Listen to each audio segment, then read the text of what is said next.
Yo, il y a 3 jours de ça, j'ai signé un client à 1 600 € en high ticket pour un coaching. Je vais te montrer exactement comment tu peux faire la même chose. Je dis pas que ça va être facile, je dis pas que ça va être rapide, mais c'est faisable. Ok, faut juste que tu aies les bonnes fondations et les bons systèmes. Ok. Je me doute que tu es sûrement dans ta vingtaine, tu as envie de lancer ton business, tu as réfléchi plusieurs fois à ça et la première chose qui t'est venue en tête, c'est le coaching sportif parce que tu es déjà probablement musclé, tu as déjà un bon physique, tu as probablement déjà demandé des conseils et tu penses que c'est la solution, sauf que tu vas commencer à t'aventurer dans quelque chose qui est très sombre. La plupart des gens, ils abandonnent. Moi, je suis là pour donner des clés. Ok ? Déjà, la première chose, avant quoi que ce soit, avant que tu commences à poster des réels, avant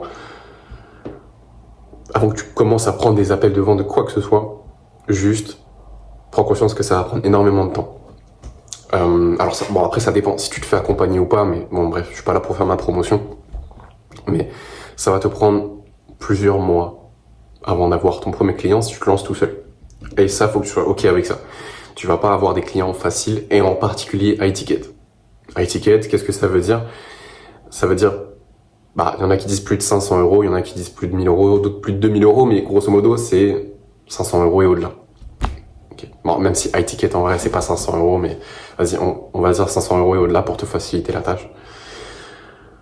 Ça va être dur au début, ça va être long, tu vas peut-être pas savoir vraiment ce que tu fais, mais justement, c'est le prérequis. C'est, en fait, quand tu vas commencer, tu vas forcément douter, tu vas forcément faire des choses.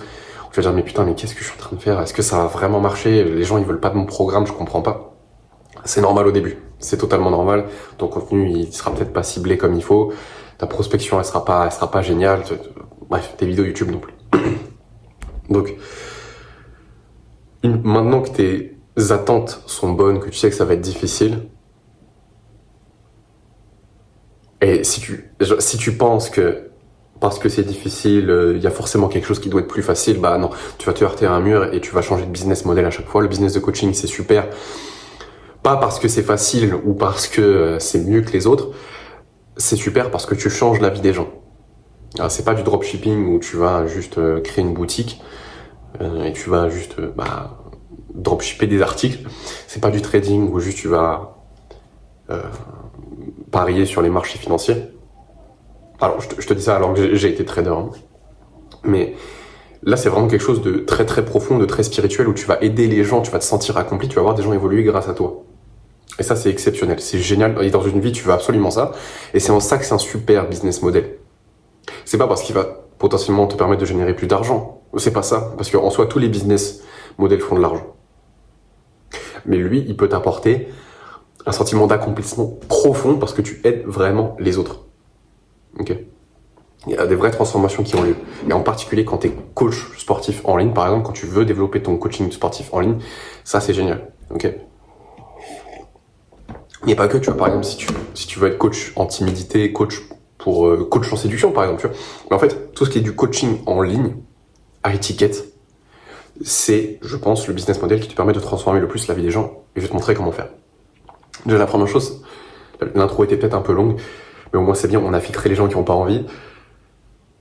Faut poser des bases, faut poser des grosses fondations et des fondations ultra solides. La première chose, c'est que tu veux absolument définir à qui tu parles et pourquoi faire. Ok ? Typiquement, moi, je parle plus aux coachs sportifs, c'est-à-dire aux gens qui veulent se lancer dans le coaching sportif en ligne, qui n'ont pas encore, qui sont pas hyper à l'aise avec Instagram, qui savent pas vraiment quel type de contenu créer, ou les coachs. Voilà, mais c'est du coaching en ligne uniquement. Ok ? Et l'erreur que je vois, c'est un manque de fondation. C'est-à-dire, je vois des coachs qui ont envie de parler à tout le monde, qui ont envie de parler et aux femmes, et aux hommes, et aux skinny, et aux skinny fat, et aux gros. Et le problème, c'est que ton message, il est dilué. Quand tu parles à tout le monde, personne ne se sent vraiment concerné par ce que tu dis. On a du mal à s'attacher à quelqu'un qui plaît à tout le monde. Parce qu'en fait, ça veut dire que tu plais profondément à personne. Et c'est exactement ce que tu veux éviter. Donc, poser des fondations solides. Ton avatar client, et en gros, ton offre, ton positionnement. Comment est-ce que tu crées ton avatar client ? Typiquement, c'est la personne que tu étais avant. C'est le plus facile. Parce que tu connais cette personne, tu connais déjà ses traumas, tu connais ses peurs, tu connais ses blocages, tu connais tout de lui. Et donc ton avatar, tu l'as déjà en tête. Et ça t'évite d'aller te confronter à un marché que tu connais pas. Okay, donc c'est en ça que c'est bien de créer un avatar qui est soi, le soi du passé. Parce que ça sera plus facile pour toi de savoir comment lui parler, quels mots utiliser. Et en fait, il faut que tu arrives à un peu cristalliser dans ta tête ce qu'il était avant, la situation dans laquelle il était et pourquoi sa situation était douloureuse. C'était quoi ses traumas, c'était quoi ses peurs, c'était quoi ses blocages. Tu fais cette liste et en fait, tu en parles dans tes vidéos. Ok ? Parce que sinon, tu vas faire l'erreur que la plupart des coachs font, que ce soit coach sportif ou coach sur Instagram, c'est qu'ils font du contenu marketing un peu générique. Ils parlent au gros. Tu es gros et tu veux perdre du poids ? Alors fais ça, ou mange ce repas, ou utilise cette recette. Mais le truc, c'est que c'est des termes génériques. Gros, perdre du poids. Oui, il y a plein de gens qui sont gros et qui veulent perdre du poids. Mais parle vraiment de leur trauma. Parle de leur blocage. Par exemple, le fait qu'ils trouvent ça chiant que quand ils s'assoient, leur t-shirt, ils rentrent dans leur bourrelet. Parle de ça. Par exemple, hein, tu vois, ça peut être un exemple. Ou ça peut être le fait que ses cuisses, tellement, parce qu'elles sont un peu grosses, en fait, elles frottent et ça le brûle souvent. Parle de ça. Tu parle pas du contenu marketing typique, et ça peut être la même chose par exemple pour les timides. Dis pas tu es timide et tu veux devenir à l'aise socialement. C'est vague. C'est vague. Parle de la fois où il a eu envie de dire quelque chose en classe, mais en fait il a eu tellement peur et il a pensé que les gens allaient se moquer de lui qu'en fait il a levé la main mais il a rebaissé la main après. Et il s'est senti comme une merde. Parle de ça, parle de ces moments-là. Tu parles pas des termes génériques que tout le monde emploie, tu parles de la situation bien spécifique de ton avatar parce que tu la connais par cœur. Et c'est ça qui va faire la plus grosse différence et c'est ça qui fait que tu vas te démarquer du marché. C'est que tu connais vraiment ton avatar. Les gens, ils ont un avatar, mais ils le connaissent à peu près. Ils ont fait 2-3 trucs, mais ils le relisent jamais. Ils le connaissent pas. Et toi, ton avantage, c'est que tu dois le connaître sur le bout des doigts. Le bout des doigts. Ok ? Maintenant, faut que tu puisses définir ton vrai positionnement. Une fois que tu sais qui tu aides, donc par exemple, ça peut être les hommes skinny, à prendre du poids, ok, ou ça peut être les hommes timides à prendre confiance en eux. Il faut que tu aies une promesse qui rend tout ça tangible. Typiquement, si tu veux aider, je sais pas, les hommes dans leur vingtaine à construire un physique qui est attirant, ta promesse peut être, et ça sera ton offre, ça sera ce que tu peux leur promettre pour atteindre la situation désirée qui leur fait fuir la situation actuelle pour eux qui est douloureuse. La promesse peut être: j'aide les hommes à prendre 6 kilos de muscles en 4 mois et construire un physique attirant pour les femmes pour prendre confiance en eux. Voilà. Là, tu as un positionnement unique que les coachs sportifs n'auront jamais les couilles de dire. Parce que les coachs sportifs, ils te vendent un physique, mais ils te vendent pas le résultat et ils se voilent un petit peu la face. Ils disent non, je te vends pas du résultat avec les femmes, je te vends pas de l'aisance sociale. Sauf que c'est le cas. Un physique, souvent, c'est si on veut construire un physique, c'est qu'on a du mal à se sentir accepté en société. On a l'impression qu'on doit performer pour avoir confiance en soi, et ça passe par le physique, parce qu'on va sentir qu'on est beaucoup plus accepté, qu'on va se sentir beau gosse, qu'on pourra parler un petit peu comme on veut, qu'on va se sentir accepté par le groupe, et du coup, c'est ça qu'on vend. On vend de l'aisance sociale. On vend des relations, en vérité. Et donc, il faut que tu arrives à en parler. Ça aussi, c'est important. Une fois que tu as ta promesse, donc typiquement, en fait, c'est j'aide X à faire Y pour Z. Donc, j'aide les hommes dans leur vingtaine à prendre 6 kilos de muscles en 4 mois et construire un physique qui attire les femmes pour prendre confiance en eux. J'aide X à faire Y pour Z. Après, tu peux rajouter sans W, sans autre chose, tu vois, sans régime strict ou sans passer des heures à la salle. Par exemple, ça peut être ton positionnement. Et une fois que tu as les fondations, en vérité, c'est pas très simple. Enfin, c'est pas très compliqué de créer du contenu qui va résonner avec ton avatar. Parce que quand tu as des fondations solides comme ça, on sait ce que tu fais, on sait pour qui, et tu sais ce que tu fais et tu sais pour qui, c'est le plus important. Quand tu vas créer du contenu, en fait, ton contenu, il va être fait sous le prisme de ton positionnement. Et en fait, il va résonner dans le marché d'une manière totalement différente que tes concurrents. Parce que tu connais ton avatar, tu connais par cœur ton positionnement, tu sais quels sont les traumas, les blocages et les peurs de ta cible. Et ça, Malheureusement, il y a très peu de coachs qui connaissent vraiment ça, même s'ils ont suivi une formation. Typiquement, la formation d'Antoine Blanco, je suis pas là pour cracher sur son travail, mais moi, je travaille avec des coachs qui ont pris la formation d'Antoine Blanco, et malheureusement, je suis obligé de leur apprendre ces choses-là, alors que je comprends pas, tu vois, Antoine Blanco, c'est censé être un crack, mais pourquoi est-ce qu'ils savent pas faire ça avec sa formation? Bref, je suis pas là pour cracher sur Antoine Blanco, il est sûrement très chaud dans ce qu'il fait, mais voilà, je suis en train de surligner juste un problème.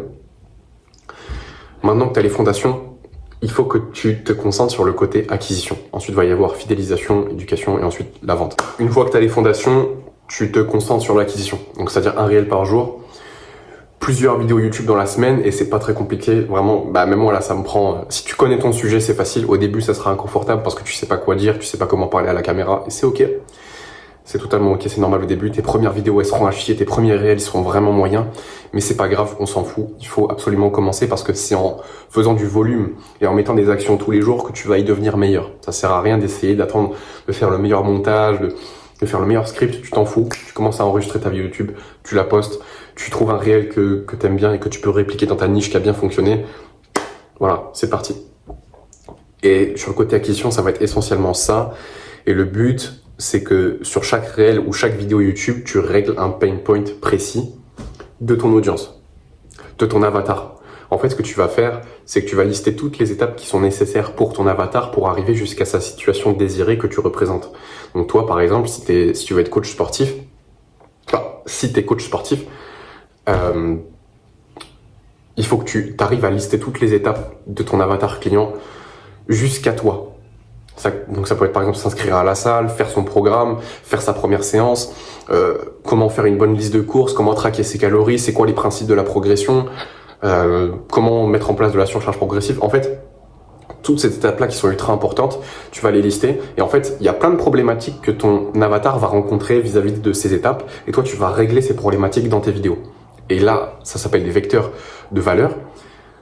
En fait, c'est simplement là où tu crées de la valeur. Tu crées de la valeur quand tu allèges la douleur ou quand tu supprimes la douleur. Et en fait, tu vas supprimer la douleur en réglant un problème précis qui empêche ton avatar d'arriver à sa situation désirée. Et c'est essentiellement ça que tu fais dans le côté acquisition. Tu trouves juste des formats qui plaisent, mais tu règles un problème et tu éduques. Vraiment. Une fois que le côté acquisition, c'est fait, évidemment, tu vas commencer à poster des stories et tout, mais ça, c'est plus dans le côté fidélisation. En fait, le côté fidélisation, c'est juste que les gens commencent à revenir sur ton contenu parce qu'ils t'aiment toi et ils aiment les conseils que tu donnes. Alors, ils se rappellent pas nécessairement de ce que tu dis, mais ils arrivent à se rappeler que ce que tu dis, c'était bien. C'est surtout ça. Je me rappelle très rarement des conseils que on m'a donnés dans des vidéos. Pourtant, je me rappelle que c'était des bons conseils. Il faut que tu aies exactement le même effet. C'est pas parce que tu donnes des conseils que les gens, ils vont ensuite pas acheter tes programmes ou pas acheter ton coaching. Parce que il faut que tu donnes des bons conseils, absolument, parce que les gens, ils vont jamais s'en rappeler. Ils vont jamais s'en rappeler, mais ils vont se rappeler que c'était des bons conseils. Et après, ils vont avoir envie de bosser avec toi. Faut pas que tu aies peur de donner tes secrets. Vraiment, faut pas que tu aies peur de ça, parce que c'est comme ça que tu vas, en fait, délivrer plus de valeur que la plupart des gens dans ton marché. Les gens, ils vont s'attacher à toi parce que tu es celui qui apporte le plus. Et la plupart, ils vont pas appliquer, ils vont juste se souvenir que c'était des excellents conseils, et en fait, ils vont vouloir bosser avec toi. Donc, n'aie pas peur de délivrer. Pour le côté fidélisation, c'est essentiellement tout, mais il faut que tu arrives à être sur plusieurs endroits différents.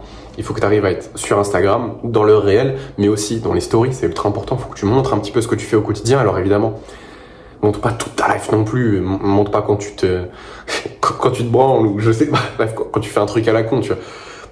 Mais juste montre suffisamment pour qu'on voit ce que tu fais et qu'on croit ce que tu fais. Vraiment, il faut que tu incarnes ton message. Vraiment, tu incarnes ce que tu prônes. C'est ultra important. Ensuite, je t'ai parlé de YouTube, c'est un super outil de fidélisation parce qu'il y a des gens qui vont passer plus de 15 minutes avec toi. Si t'es encore là sur ma vidéo, c'est que je suis en train de de fidéliser. Tu veux faire la même chose. Parce que les gens qui passent des heures avec toi sur YouTube, c'est des gens qui te font confiance et qui, peu importe ce que tu proposes, vont vouloir acheter. Bon, ça c'est pas si simple que ça, mais dans les grandes lignes, ça va ressembler à ça. Et c'est pour ça que tu veux absolument utiliser YouTube, pas parce que tu vas percer sur YouTube, mais parce que tu vas fidéliser à mort. C'est un outil de fidélisation terrible. Et après seulement, quand tu auras posté plusieurs dizaines de vidéos, centaines de vidéos sur YouTube, que tu auras de l'expérience après plusieurs années, ça commencera à devenir un outil d'acquisition. Mais d'abord, c'est de la fidélisation. Acquisition, c'est juste toucher les nouvelles personnes. Au début, tu t'en fous de toucher les nouvelles personnes avec YouTube, tu veux juste éduquer. Ok ? Tu veux fidéliser. Et ensuite, sur le côté vente, une fois que tu postes tes vidéos YouTube, que tu postes tes réels Instagram, tes stories, avant même de faire ça, tu peux créer un lead magnet. C'est pas obligatoire. Le lead magnet, ça peut être un e-book que tu proposes qui est le début de la solution au problème de ton avatar ou une étape dans régler la solution de ton avatar. Ou bref, une entrevue, un essai gratuit, enfin bref, peu importe. Il faut que ton avatar, il ait un intérêt clair et net à prendre ton lead magnet. Il faut que ça règle quelque chose qui est suffisamment douloureux pour lui pour qu'il puisse le prendre. Derrière, que tu récupères par exemple son contact, son adresse mail, puis que tu le mets dans une newsletter, que tu lui envoies plusieurs fois dans la semaine pour le fidéliser. C'est du nurturing. En fait, ça veut dire que le mec, il va t'avoir sur YouTube, dans sa boîte mail, dans des stories Instagram, dans les réels. En fait, tu as plein d'endroits différents et c'est génial parce que le biais de familiarité, il commence à se mettre en place. En fait, tu tends à faire beaucoup plus confiance et à beaucoup plus apprécier les gens que tu vois souvent à cause du biais de familiarité parce qu'ils deviennent familiers avec toi. Et donc, tu veux être sur plusieurs plateformes. Alors, ne pas mettre le même niveau d'effort dans chaque plateforme. Je te recommande de mettre 95% de tes efforts sur Instagram et tu recycles le reste dans ta newsletter sur YouTube. Ok ? Par exemple, s'il y a un réel que tu as fait, tu peux juste en faire une vidéo YouTube et détailler. Voilà. Et ça te prend 15 minutes et ça te prend pas d'effort. Tu n'as même pas besoin de miniature aujourd'hui. Et ça peut être la même chose pour ta newsletter. Ok ? Tu as ton réel Instagram. Tu sais de quoi il parle. Tu vas détailler un petit peu dans ta newsletter. La même chose que tu ferais sur YouTube. Et en fait, du coup, le mec, il a le conseil sur Instagram, il a le conseil dans la newsletter, il a le conseil dans YouTube. Et heureusement, parce qu'on n'a pas besoin d'apprendre de nouvelles choses. On a beaucoup plus besoin qu'on nous répète des choses qu'on sait déjà. C'est comme ça que ça rentre. C'est super important. Et n'aie pas peur de te répéter. Les gens ne savent même pas que tu te répètes. Il n'y a que toi. Il y a que toi qui as l'impression de te répéter. Ok ? Sur mon ancienne chaîne YouTube, j'avais l'impression de parler trop de fois de méditation. Et à chaque vidéo. Et en fait, il n'y a que moi que ça saoulait. J'ai posé la question à des gars que je coachais, je leur ai dit, les gars, est-ce que vous avez l'impression que je parle que de méditation ? Non, pas du tout, je t'en entends pas parler de ouf, alors que j'en parle quasiment dans toutes les vidéos. Et c'est pour te dire, les gens, ils vont pas être saoulés. C'est toi qui vas être saoulé en premier. N'hésite pas à répéter ce que tu dis. C'est pas grave, c'est comme ça que ça rentre, vraiment. Donc, voilà pour le côté fidélisation, tu veux être à différents endroits, mais tu veux avoir un canal d'acquisition principal. Et de fidélisation. Ensuite, pour le côté vente, ce que tu veux typiquement faire, c'est de la prospection pour rediriger vers un appel. Tu vois, par exemple, attends, là il y a un avion, mec. Avion de chasse.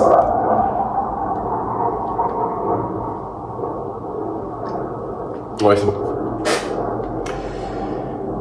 Je sais plus ce que je veux dire. Ouais, voilà. Typiquement, si tu regardes dans ma description YouTube, il y a un lien Calendly, c'est pour réserver un appel. Mais c'est exactement ce que tu veux faire. Parce que les appels de vente, c'est là où tu vas pouvoir closer des clients high ticket. C'est très dur de vendre du high ticket comme ça, à froid, où tu dis le prix dans tes DM, c'est une erreur catastrophique, ou même le prix sur un site internet. Ça reste sans contexte et personne ne va acheter comme ça. Alors que si tu ramènes tes clients en appel, que tu creuses leur situation, que tu comprends leur situation, que tu appuies sur les points de douleur qui vraiment eux vont les faire passer à l'action pour régler le problème, et ils vont pouvoir acheter du high ticket à plus de 500 euros. Ok, 1000 euros, 1600 euros. Et c'est exactement ce que tu veux. C'est pour ça qu'il faut les prendre en appel. C'est pour ça qu'il faut que tu fasses de la prospection. Okay. Et si jamais tu sais pas comment faire de la prospection, tu sais pas comment prendre des appels de vente, tu m'envoies un DM sur Instagram, on en discute. Ok. Ou alors tu peux carrément prendre un appel directement premier en description. Je vois ta situation, je vois si je peux t'aider parce que dans tous les cas, je vais pas prendre tout le monde. J'ai déjà refusé des gars parce qu'ils sont pas sérieux. Les gars, si vous êtes pas sérieux, si vous avez pas envie de changer, ça sert à rien de prendre un appel. Franchement, on va parler 15 minutes et je vais juste voir que vous êtes des gros branleurs et bon, il va rien se passer entre nous, les gars. Je dis ça comme si j'étais une ex toxique. Mais c'est la vérité. Moi, je veux des bosseurs, je veux pas des branleurs, ok ? Voilà, bref. Bon, t'as compris. En gros, tu mets ton lien Calendly. Si tu sais pas comment le setup, pareil, tu m'envoies un message sur Instagram.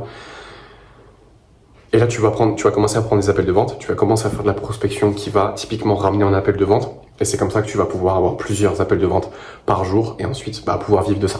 Et c'est comme ça d'ailleurs que j'ai closé à 1600 € il y a quelques jours de ça. Ok ? C'est à peu près tout. Passe une bonne journée et lance-moi ce business, mec. T'attends quoi ?